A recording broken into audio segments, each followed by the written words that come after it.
many of the shirts that you all are wearing, no green mail. Green mail is a tactic that some of our speakers are going to get more in depth on that is used in order to try and force owners of projects to sign a project labor agreement. And it's currently happening right now down in South Sacramento on the Delta Shores project, which is a massive project, about $3.5 billion in build out. That's going to be taking place here in the next year or so, breaking ground and moving forward. Once again, our local union friends are willing to sacrifice thousands of jobs in order to get a monopoly on all this work. And that's something that we're here to oppose today. We believe that merit shop and union alike should have a chance to work on these projects. Let them work and bid on these projects based on merit, not on extortion, not on green mail. And unfortunately, once again, the unions have now filed a lawsuit that's delaying this project. And the first casualty is a $110 million interchange right off I-5 that was going to be built exclusively by union workers that's now being held up. So I don't think our friends and the laborers and the operating engineers are any happier with the International Brotherhood of Electrical Workers, the sheet metal workers, or the pipe fitters than we are. Those are the three unions that are funding this blackmail scheme against the owner. Construction unions would now have you believe that they're into hugging trees and protecting the environment. They use the CEQA process, California Environmental Quality Act process, to hold up these projects until the owner agrees to a union-only project. Well, these guys are about as much into environmentalism, as your local oil company is. These folks are about jobs, and they want to make sure all the jobs are their jobs. We believe they should be open to everybody. So with that being said, we have some speakers today to touch on this issue, explain what green mail is, a little bit about the project, and what we are going to be doing about it.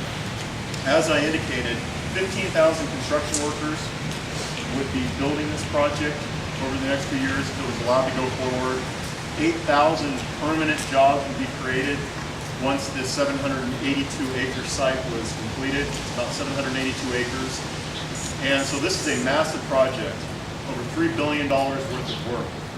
$62 million in annual revenue coming into the city, which I believe I've heard that the city could use that money right now.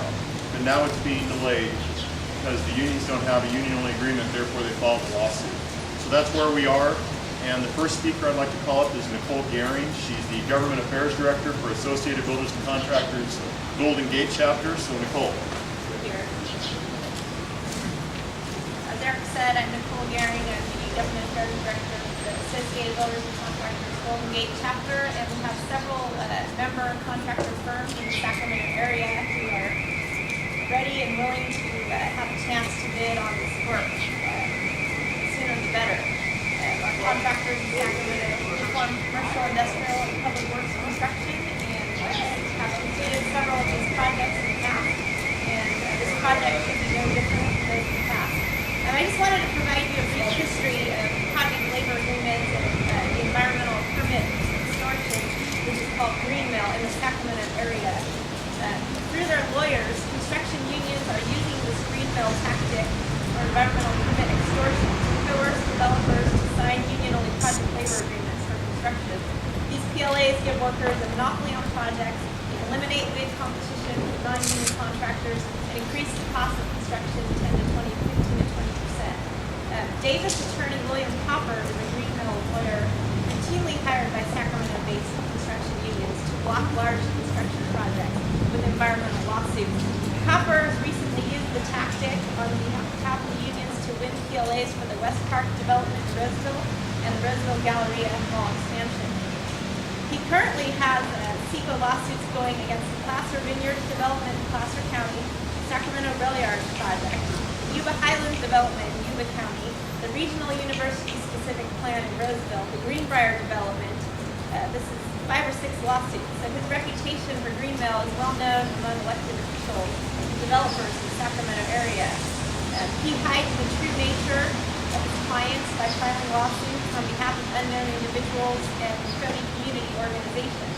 He has so many cases going now that it looks like the unions now have to hire another law firm to extort the Delta Shores project. This time, hired Adams Broadwell, Joseph, and Cardoza. This firm has filed a lawsuit against the city of Sacramento on the Delta Shores project on behalf of local unions, as Eric mentioned, plumbers, pipe fitters, the sheet metal workers, and the ICW. The unions had successfully sought to get a formal agreement with the developer, so M&H Realty Partners, and so now this has resulted in a lawsuit.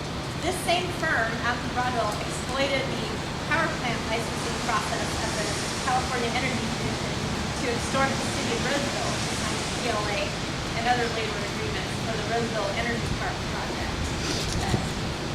As Eric said, this is not about protecting the environment, it's about 100% union jobs. So the community needs to tell the union leaders to back off of these phony job-destroying lawsuits and put everybody back to work.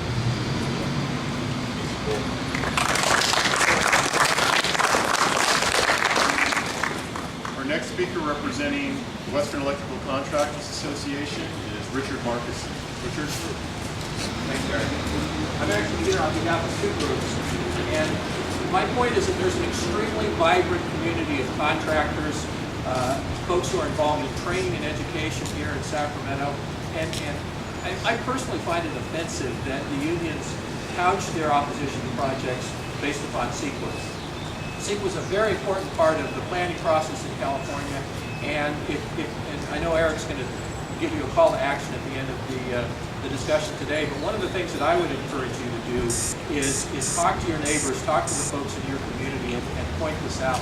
It's very frustrating for me to see the environmental community joining forces with the unions to stop these kinds of projects. And to have them file a CEQA lawsuit and then have that lawsuit go away as soon as the PLA is executed is horrible.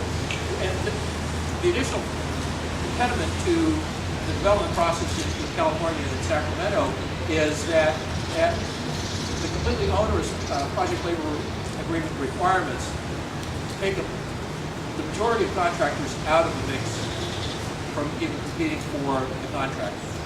And I don't know of a single contractor, a merit shop contractor that's afraid to compete on a quality and cost basis within a union contractor. But for instance, in Sacramento, what is it, Greg? 18 of the top 25 electrical contractors have chosen to be union-free or free enterprise oriented.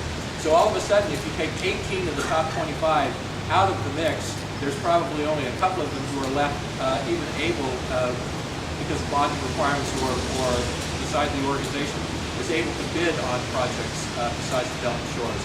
And so if there's only one or two contractors that can bid on it, and Nicole touched on that, the costs go up exponentially.